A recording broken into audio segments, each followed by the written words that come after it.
बिस्मिल्लाहिर्रहमानिर्रहीम। बच्चों, आज हम अपना हिस्ट्री पोर्शन स्टार्ट कर रहे हैं, जिसका पहला चैप्टर है the early Pakistan.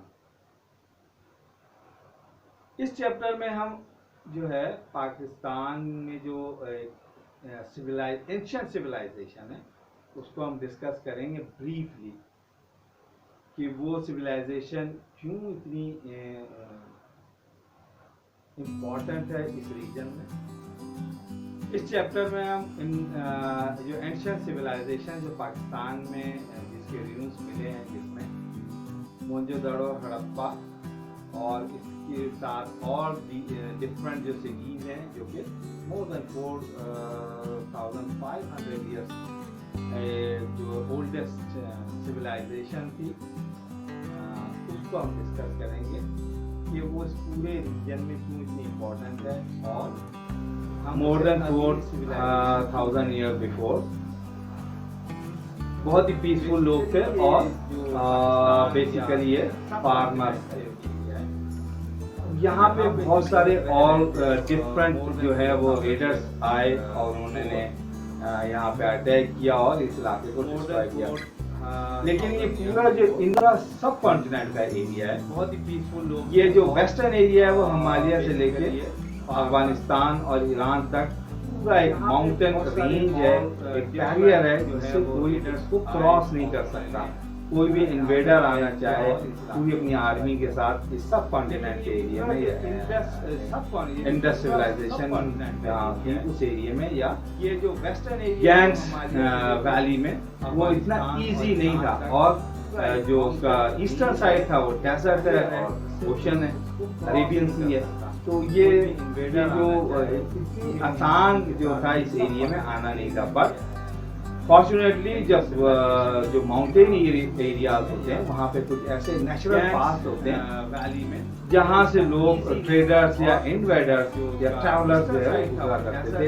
In areas को क्या कहते हैं, माउंटेन्स में जो वो एरियाज बने होते हैं नेचुरल, जहाँ से ये कारवांस या इन्वेडर्स आते हैं, उन एरियाज को क्या कहते हैं, पास है। या हमारे वेस्ट में जो ये पूरी एक माउंटेन रेंज है, जहाँ से वहाँ दो बड़े पासेस थे, जिसे हम खैबर पास और बोलान पास कहते थे।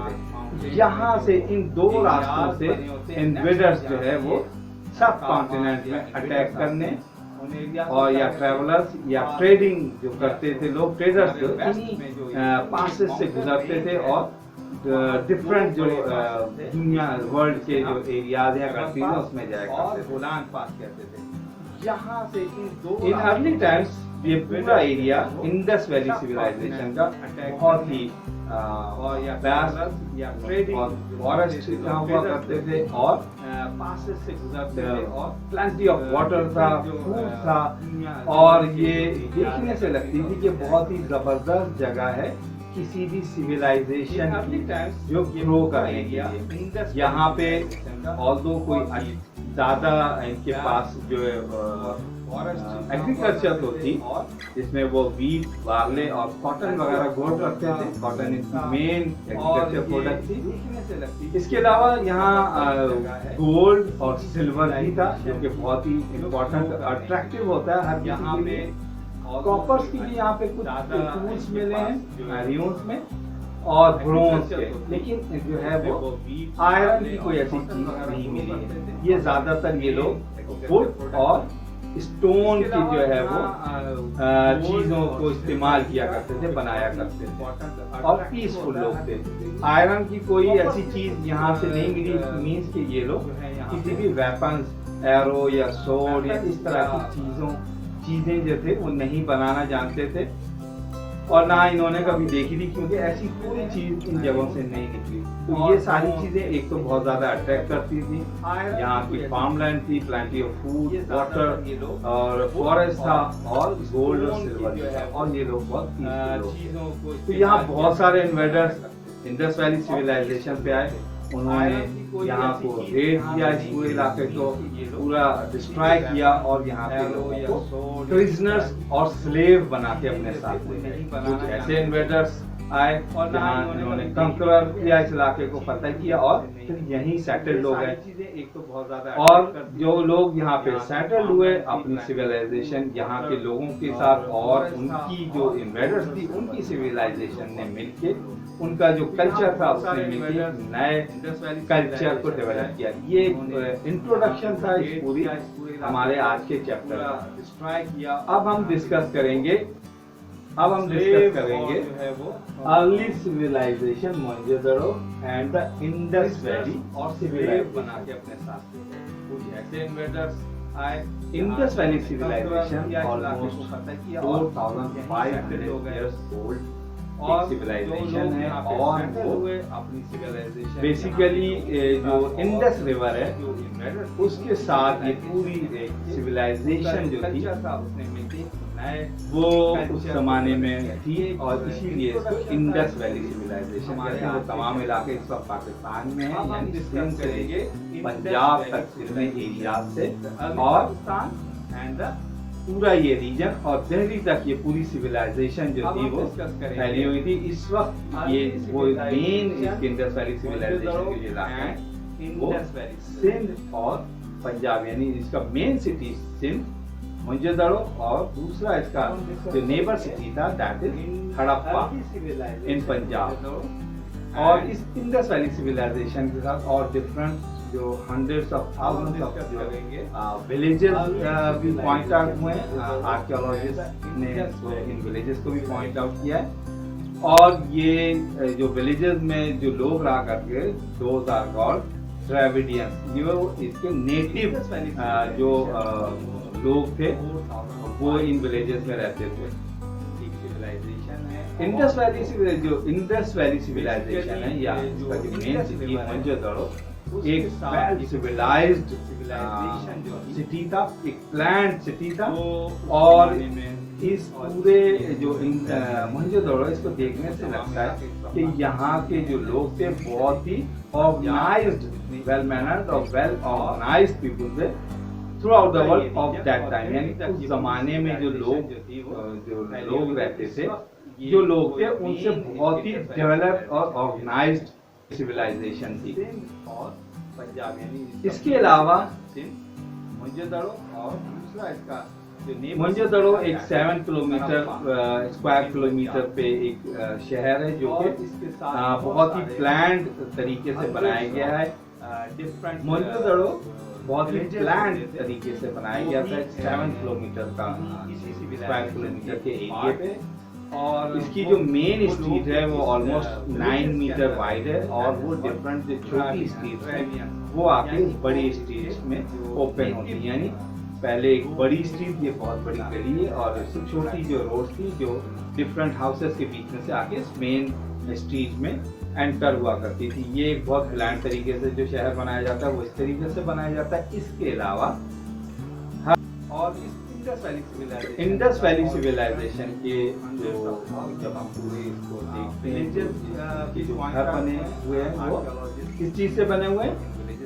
मड ब्लॉक से बने हैं और मड ब्लॉक से जो आज जो लोग पक्की कहते हैं और वो मड ब्लॉक से बने थे उसको नेटिव और जो घर हैं वो लोग थे अपर लेवल पे जो घर हैं वो वहाँ ये देखने में आया कि जो इनके जो बाथरूम होते थे वो अपर लेवल पे होते थे, जो कि बहुत ही अनयूजुअल बात है कि वो घर अपर जो बाथरूम थे वो अपर लेवल पे थे, नीचे वो रहते थे और फर्स्ट फ्लोर जिसको हम कह सकते हैं ग्राउंड फ्लोर पे खुद रहते थे और अपर लेवल पर उनके बाथरूम रहते थे। ये बड़ी अनयूजुअल बात है कि ये उस जमाने में लोग इस तरह से अपने घर बनाते थे। और जो अमीर लोग थे एलीट क्लास के उनके घर भी इसी तरह से होते थे, उनके बड़े घर होते थे और उनका जो बेसिकली एक जो इसी ब्रिक से हाइट बनाई गई थी, हाइट पे उनके घर थे और वो जरा ऊपर उनके जो नॉर्मल जो लोगों के घर थे उनसे हाइट पे घर थे, जिससे ये भी पता चलता है कि वो एक रिचर और एलीट क्लास थी उस जमाने में। वो अपने घर नॉर्मल जो लोग थे उनसे ऊपर एक आर्टिफिशियल यानी एक माउंटेन टाइप की एक हाइट से जगह थी उस पे उनके घर थे और उनके घर भी बड़े होते थे, बड़े बाथरूम थे और वो टार से जो है वो लाइन थे, यानी वाटर प्रूफ थे। उनके जो बाथरूम थे, जो पूल थे जिसमें वो बाथ लेते थे, वो बहुत ही वाटर प्रूफिंग के लिए उसे टार से लाइनिंग किया होता था, यानी वाटर प्रूफ करते थे। जो कि ये भी एक बड़ी अजीब बात है कि उस जमाने में वो लोग टार, जिसको हम आजकल क्या कहते हैं, ओपन होती है, यानी टारकोल या डामर जिससे हम रोड बनाते हैं, ये उस जमाने में इन लोगों ने इन्वेंट किया था, जानते थे कैसे बनाते हैं, और उसको अपनी लाइनिंग, ये बाथरूम जो उन्होंने बनाए हुए थे उसको लाइनिंग के लिए, वाटर प्रूफिंग के लिए यूज करते थे उसकी वॉल्स को। बहुत ही मतलब एक सिविलाइज्ड और डेवलप किस्म की चीज थी जो उस जमाने में इंडस वैली सिविलाइजेशन के लोग किया करते थे। और वो जो उस बाथरूम की जो एक टनल या ड्रेनिंग सिस्टम था, वो आपके मेन एक बड़े ड्रेन सिस्टम से कनेक्ट होता था, और वो पानी आगे जो ड्रेन हो जाता था पूरे शहर का। लेकिन वो एक चीज जो बाथरूम थे उसके जो डक्ट थे, जो कि सर्टेन एक टाइम पे वो बिल्कुल वाटर प्रूफ बंद हुआ करते थे, जिसमें वजह से पानी उन ड्रेन लाइन में नहीं जाता था। और जब वो चाहते कि पानी ड्रेन लाइन में चला जाए तो उन डक्ट को ओपन कर देते थे और वो पानी उस मेन रेल लाइन में चला जाता था। ये बहुत सारी ऐसी चीजें जो अभी तक आर्कियोलॉजिस्ट हैरान है कि 4000 मोर देन 4000 ईयर पहले ये लोग इतने सिविलाइज्ड और डेवलप थे कि इस सारी चीजों को जानते थे। और ऑलमोस्ट अच्छा, जैसे मैंने पहले बताया था कि सेंटर ऑफ द सिटी में एक आर्टिफिशियल यानी हिल टाइप की जगह बनाई थी जहाँ पे एलीट क्लास रहती थी। सेंटर ऑफ दैट आर्टिफिशियल हिल थी जो कि ब्लॉक्स के जरिए बनाई गई थी, यानी वो पूरा प्लेन जगह थी और आर्टिफिशियल ब्लॉक्स के जरिए उस ये मड ब्लॉक्स के जरिए उस आर्टिफिशियल हिल को बनाया गया था जिसमें एलीट क्लास रहती थी। और उसकी मेन जगह पे एक बहुत बड़ा जो था वो बाथरूम था, यानी उसमें बहुत सारे लोग बाथ ले सकते थे। और उसके जो अराउंड, उस बाथ के अराउंड जो था वो छोटे छोटे रूम थे जो वो, और उनके साथ भी बाथरूम थे। और वो उस मेन बाथरूम में स्टेयर थी जो इनसाइड जाती थी नीचे आराम से, ताकि लोग उस बाथ लेने के लिए उसमें जो है ना उतर जाए। और जो ऊपर जो रूम थे उसके साथ भी बाथरूम थे। और कुछ पिलर्स, उस पूरे जो बड़ी एक जगह है उसको पिलर्स जो है वो मिले हैं, जिससे ये आर्कियोलॉजिस्ट ने ये गैस किया कि ये कोई पार्लियामेंट टाइप की बिल्डिंग थी। लेकिन ऐसा कोई श्योर एविडेंस मिला नहीं कि वो पार्लियामेंट थी या कोई बहुत बड़ा इनके कोई रिचुअल प्लेस थी जहाँ पे वो तमाम लोग आके बात लेते थे और कोई अपनी रिचुअल्स या रिलीजियस एक्टिविटी करते थे। मे बी ये कोई रिलीजियस एक्टिविटी होती थी जिसके बाद वो बात लेते थे बड़े बहुत सारे लोग। और उन्हीं रूम्स में प्राइस में भी रहा करते थे जिनके लिए अलग से बात लेने की जगह थी उनके रूम्स में। और जो पिलर थे बने हुए थे, इससे लगता है कि एक बहुत बड़ी बिल्डिंग थी जिसमें वो लोग रहते थे। और उनके जो रूम्स थे उसके साथ भी बाथरूम हुआ करते थे, और वो भी कवर ड्रेन सिस्टम के साथ। ये बहुत ही मिस्टीरियस बात है और बहुत ही हैरानकुन बात है कि इतने साल पहले लोग इतने ज्यादा डेवलप्ड और सिविलाइज थे। ये जो पूरा बहुत बड़ा पार्क था जो कि मेन सेंटर और हाइट वाली जगह पे था, इसके साथ जो छोटे बाथरूम रूम थे जो बाथरूम थे और बड़े जो पिलर्स के साथ बिल्डिंग के कुछ ड्यून्स मिले, उससे आर्कियोलॉजिस्ट ये कहते हैं कि मे बी कोई पार्लियामेंट था। लेकिन कोई ऐसी कोई प्रूफ नहीं मिला कि जिससे ये पता चले कि ये पूरा जो सिविलाइजेशन थी किसी पार्लियामेंट या किसी किंग के कोई रूल करता हो। ऐसी कोई चीज मिली नहीं जिससे किंग होने का या पार्लियामेंट का कोई पता चले। हाँ, अलबत्ता ये एविडेंस मिला है कि ये पूरा जो सिविलाइजेशन थी क्राइस्ट यानी कोई रिलीजियस पर्सनालिटी थी उसके जरिए चलाया जाता था।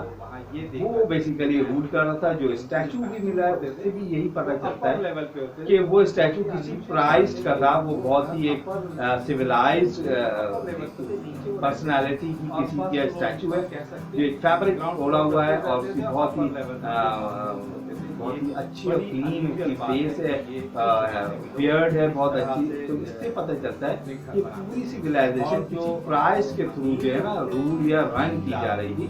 किसी भी किंग, पार्लियामेंट या इस टाइप का कोई एविडेंस मिला नहीं अभी तक।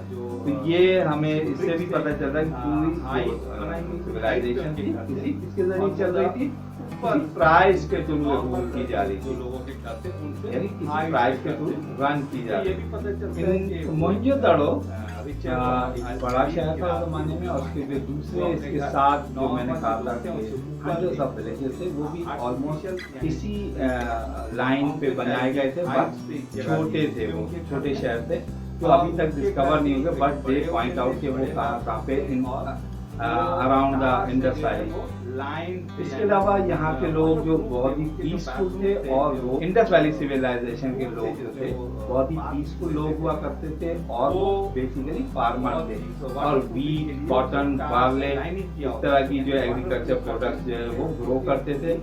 वो सबसे उनकी जो मेन प्रोडक्ट थी, मैंने पहले बताया, वो कॉटन थी। वो कॉटन से फैब्रिक वीव करना जानते थे, और उसको ट्रेडिंग, उसकी मेन उनकी जो क्रॉप थी वो कॉटन कैसे बनाया हुआ जो फैब्रिक था उसकी ट्रेडिंग थी, जो कि आउटसाइड जो मोहनजोदड़ो है वहाँ से ट्रेडर आते भी थे, और यहाँ से फैब्रिक लेके जाया करते थे। ट्रेडर का एक बहुत बड़ा यहाँ पे जो थी वो ट्रेडर आया करते थे, जस्ट बिकॉज ऑफ फैब्रिक ये बनाना जानते थे। और इंडस वैली यानी इंडस रिवर के थ्रू बोट से लोग आते थे, फैब्रिक और कॉटन लेके जाते थे। समटाइम ये पूरे रिवर के थ्रू ओशन से होते हुए, जो पुरानी आर्कियोलॉजिस्ट कहते हैं कि बेबीलोन सिविलाइजेशन या नाइल रिवर जो नाइल सिविलाइजेशन थी, ये ट्रेडर्स वहां तक जाते थे इस फैब्रिक को लेकर, बंद हुआ करते थे जिसकी वजह से। इसके अलावा यहाँ पे जो है वो मेटल की कोई चीज ऐसी नहीं मिली खास, यस, बट कुछ गोल्ड और सिल्वर की कुछ चीजें मिली हैं, और बहुत ही थोड़ी सी कॉपर और ब्रॉन्ज की चीजें, वो भी कुछ बहुत ही स्किलफुल और बहुत ही फाइन क्वालिटी की नहीं है, बहुत ही रफ जो है उनकी जो है वो रफ स्टाइल से वो बनाई गई है। मोहनजोदड़ो जो इतनी सिविलाइज्ड और डेवलप्ड उस टाइम में नेशन थी, लेकिन फिर भी ये सबसे जो है वो हैरत अंगेज बात है कि उन लोगों को अभी तक कोई रिटन रिकॉर्ड नहीं है, उन्हें कोई भी ऐसी चीजें रिटन हुई नहीं मिली जिससे हम इनकी जो पूरी एक रिकॉर्ड है वो पढ़ सकें या देख सकें, जैसे हमें बेबीलोन या नाइल रिवर सिविलाइजेशन में मिलती है, जो कि स्टोन पे और वॉल्स पे और डिफरेंट जगहों पे लिखी हुई है, जिससे वो आर्कियोलॉजिस्ट उसको रीड कर लेते हैं और उनकी पूरी सिविलाइजेशन के बारे में पता चला लेते हैं। बट इंडस वैली सिविलाइजेशन में ऐसा कोई भी रिटन रिकॉर्ड नहीं मिला जो कि किसी चीज पे लिखा हुआ है। अलबत्ता जो कुछ स्टोन की सील मिली है जिसपे कुछ लिखा गया है, कुछ उस सील्स पे सिंबल बने होते थे।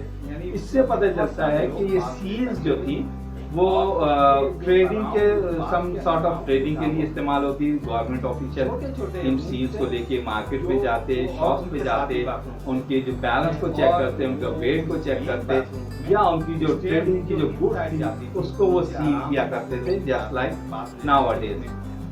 उस सील पे कुछ लिखा हो जिससे पता चलता है कि ये सील, ये लिखना तो जानते थे, बट बहुत जो उनका कोई और इन सील्स के अलावा कोई रिकॉर्ड नहीं, जो कि बहुत ही हैरत अंगेज बात है। इतनी डेवलप्ड और सिविलाइज्ड नेशन ये रिटन में भी है, लेकिन कोई बहुत बड़ा रिटन रिकॉर्ड नहीं है, that is very unusual, evidence मिला नहीं। और ये सील्स पे जो रिटन चीजें, सिंबल्स और जो राइटिंग स्क्रिप्ट मिले, इसको अभी तक पढ़ा नहीं जा सका, इसको अभी तक मीनिंग जो है वो समझ में नहीं आ सकी। आर्कियोलॉजिस्ट मोर देन इसको 100 इयर्स हो गए, बट अभी तक ये किसी को समझ नहीं है कि इन स्क्रिप्ट की मीनिंग क्या है, या फिर डिफरेंट जो अदर सिविलाइजेशन है उसके इजीली उसके मीनिंग्स को अंडरस्टैंड कर लिया गया कि क्या मीनिंग्स, और पूरी एक हिस्टोरिकल रिकॉर्ड बना लिया गया कि क्या करते थे, कैसे रहते थे। बट ये सबसे जो है वो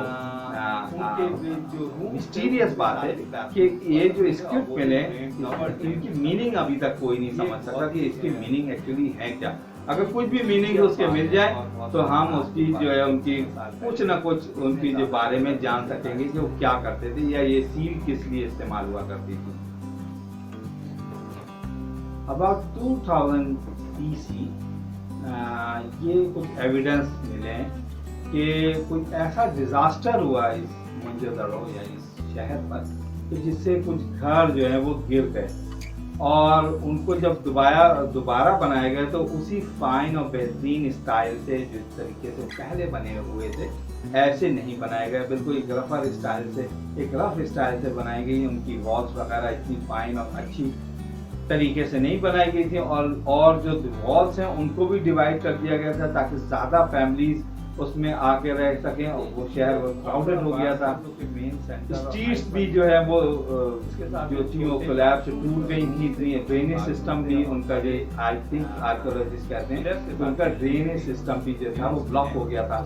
इसके अलावा मे भी वहाँ क्लाइमेट चेंज हुआ, आर्कियोलॉजिस्ट ये भी वो कहते हैं कि मे भी वहाँ पे कोई ऐसा क्लाइमेट चेंज आया जिसकी वजह से वहाँ की जो क्रॉप्स थी वो कम होना शुरू हो गई और लोगों ने ट्रीज काट के बर्न आउट अपनी जरूरत के लिए उसको जलाना शुरू कर दिया और ग्रेजुअली वहाँ की जो सॉइल थी वो स्वेप्ट आउट हो गई और उनका जो कैनाल सिस्टम था जो इंडस रिवर से पानी लेके आता और उनका पूरे कैनाल सिस्टम यानी इरिगेशन को चलाता था जिससे वो डिफरेंट जो है क्रॉप्स वगैरह जो है वो स्टैचू किसी प्राइस्ड का था अपनी ग्रो करते थे वो भी ब्लॉक हो गया और उनका ड्रेनेज सिस्टम था वो ब्लॉक हो गया और रिवर ने अपना कोर्स जो है ना चेंज किया। आज जहाँ पे मोहनजोदड़ो का शहर है और इंडस रिवर ऑलमोस्ट 5 किलोमीटर का जो है वो डिस्टेंस आ गया है।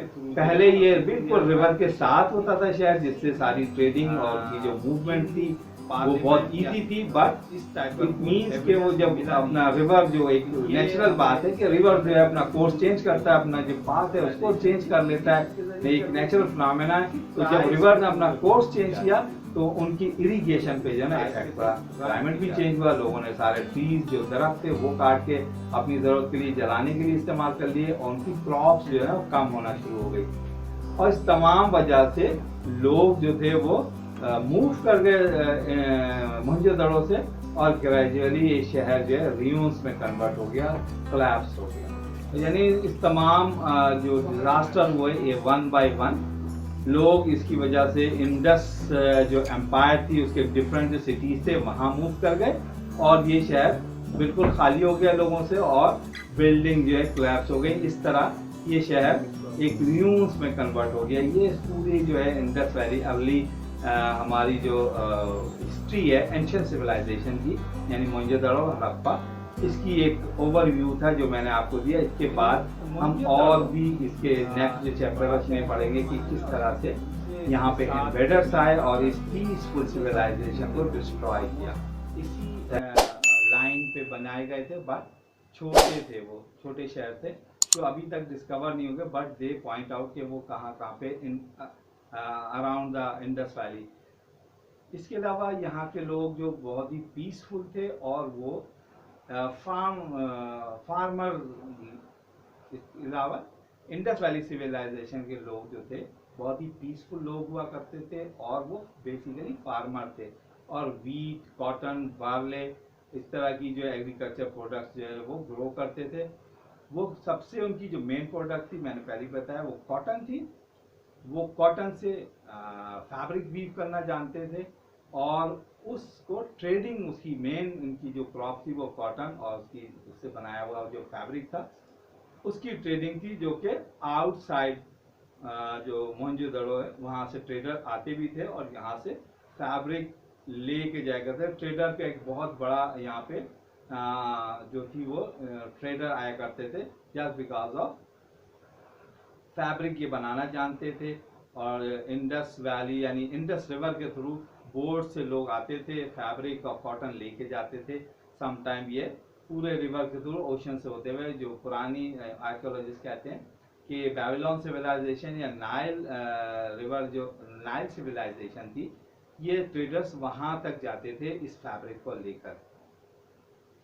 इसके अलावा यहाँ पे जो है वो मेटल की कोई चीज़ ऐसी नहीं मिली ख़ास, यस, बट कुछ गोल्ड और सिल्वर की कुछ चीज़ें मिली हैं, और बहुत ही थोड़ी सी कॉपर और ब्रॉन्ज की चीज़ें, वो भी कुछ बहुत ही स्किलफुल और बहुत ही फाइन क्वालिटी की नहीं है, बहुत ही रफ जो है उनकी जो है वो रफ स्टाइल से वो बनाई गई हैं।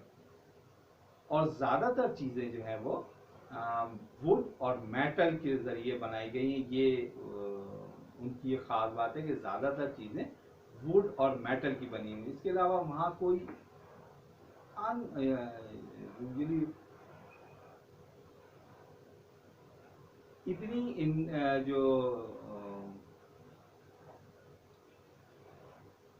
मोहनजोदड़ो जो इतनी सिविलाइज्ड और डेवलप्ड उस टाइम में नेशन थी, लेकिन फिर भी ये सबसे जो है वो हैरत अंगेज बात है कि उन लोगों को अभी तक कोई रिटन रिकॉर्ड नहीं है, उन्हें कोई भी ऐसी चीज़ें रिटन हुई नहीं मिली जिससे हम इनकी जो पूरी एक रिकॉर्ड है वो पढ़ सकें या देख सकें, जैसे हमें बेबीलोन या नाइल रिवर सिविलाइजेशन में मिलती है, जो कि स्टोन पे और वॉल्स पे और डिफरेंट जगहों पे लिखी हुई है, जिससे वो आर्कियोलॉजिस्ट एक उसको रीड कर लेते हैं और उनकी पूरी सिविलाइजेशन के बारे में पता चला लेते हैं। बट इंडस वैली सिविलाइजेशन में ऐसा कोई भी रिटन रिकॉर्ड नहीं मिला जो कि किसी चीज़ पे लिखा गया। अलबत्ता जो कुछ स्टोन की सील्स मिली हैं जिस पे कुछ लिखा गया है, कुछ उस सील्स पे सिंबल बने होते थे। इससे पता चलता है कि ये सील्स जो थी वो ट्रेडिंग के सम सॉर्ट ऑफ ट्रेडिंग के लिए इस्तेमाल होती। गवर्नमेंट ऑफिशियल इन सील्स को लेके मार्केट में जाते, शॉप्स पे जाते, उनके जो बैलेंस को चेक करते, उनका वेट को चेक करते, या उनकी जो ट्रेडिंग की जो गुड्स थी उसको वो सील किया करते थे, जस्ट लाइक नाउअडेज। उस सील्स पे कुछ लिखा हो जिससे पता चलता है कि ये सील, ये लिखना तो जानते थे, बट बहुत जो उनका कोई और इन सील्स के अलावा कोई रिटन रिकॉर्ड नहीं, जो कि बहुत ही हैरत अंगेज बात है। अनयूजुअल है कि इतनी डेवलप्ड और सिविलाइज्ड नेशन रिटन में भी है लेकिन कोई बहुत बड़ा रिटन रिकॉर्ड नहीं है। That is very unusual.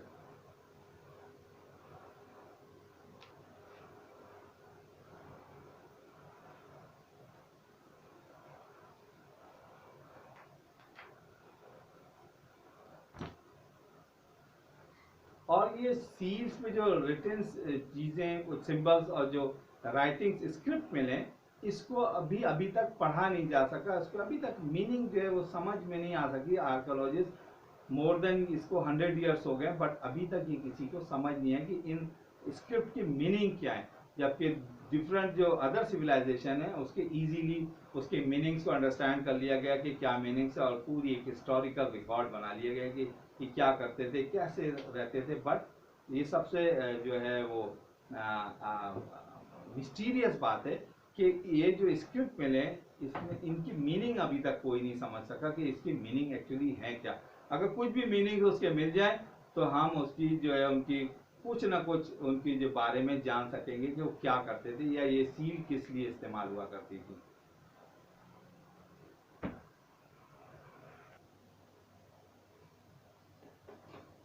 About 2000 BC ये कुछ एविडेंस मिले हैं कि कोई ऐसा डिजास्टर हुआ इस मोहनजोदड़ो या इस शहर पर कि जिससे कुछ घर जो है वो गिर गए, और उनको जब दोबारा बनाया गया तो उसी फाइन और बेहतरीन स्टाइल से जिस तरीके से वो पहले बने हुए थे ऐसे नहीं बनाया गया। बिल्कुल एक रफ स्टाइल से बनाई गई। उनकी वॉल्स वगैरह इतनी फाइन और अच्छी तरीके से नहीं बनाई गई थी, और जो वॉल्स हैं उनको भी डिवाइड कर दिया गया था ताकि ज़्यादा फैमिलीज उसमें आके रह सकें, और वो शहर वो क्राउडेड हो गया था। स्ट्रीट्स भी जो है वो जो थी वो कोलैप्स टूट गई थी। इतनी ड्रेनेज सिस्टम भी उनका जो आई थिंक आर्कियोलॉजिस्ट कहते हैं कि उनका ड्रेनेज सिस्टम भी जो था वो ब्लॉक हो गया था, जिसकी वजह से शहर और ज़्यादा शहर की कंडीशन ख़राब हो गई।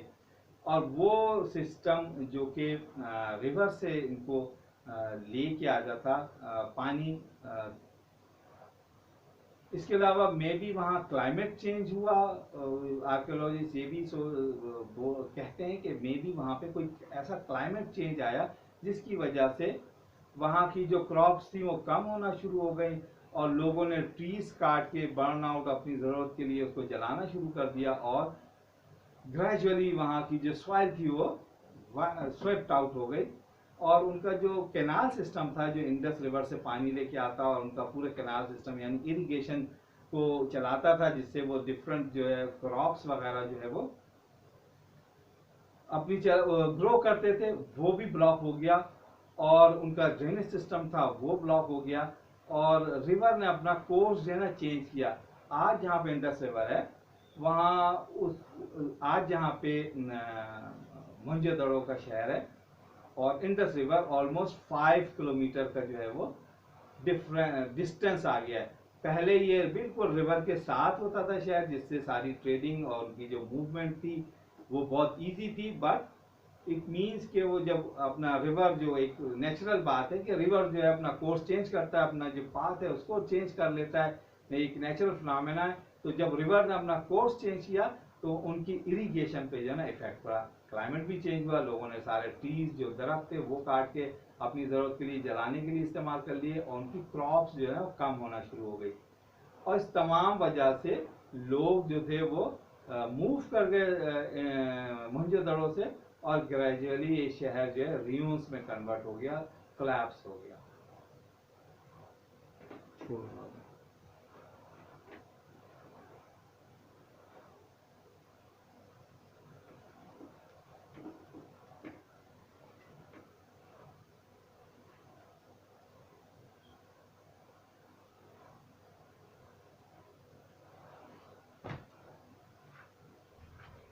यानी इस तमाम जो डिजास्टर हुए ये 1 बाय 1 लोग इसकी वजह से इंडस जो एम्पायर थी उसके डिफरेंट जो सिटीज थे वहाँ मूव कर गए, और ये शहर बिल्कुल खाली हो गया लोगों से, और बिल्डिंग जो है कोलैप्स हो गई। इस तरह ये शहर एक र्यून्स में कन्वर्ट हो गया। ये पूरी जो है इंडस वैली अर्ली हमारी जो हिस्ट्री है एंशियंट सिविलाइजेशन की, यानी मोहनजोदड़ो हड़प्पा, इसकी एक ओवरव्यू था जो मैंने आपको दिया। इसके बाद हम और भी इसके नेक्स्ट जो चैप्टर है उसमें पढ़ेंगे कि किस तरह से यहाँ पे इन्वेडर्स आए और इस पीसफुल सिविलाइजेशन को डिस्ट्रॉय किया।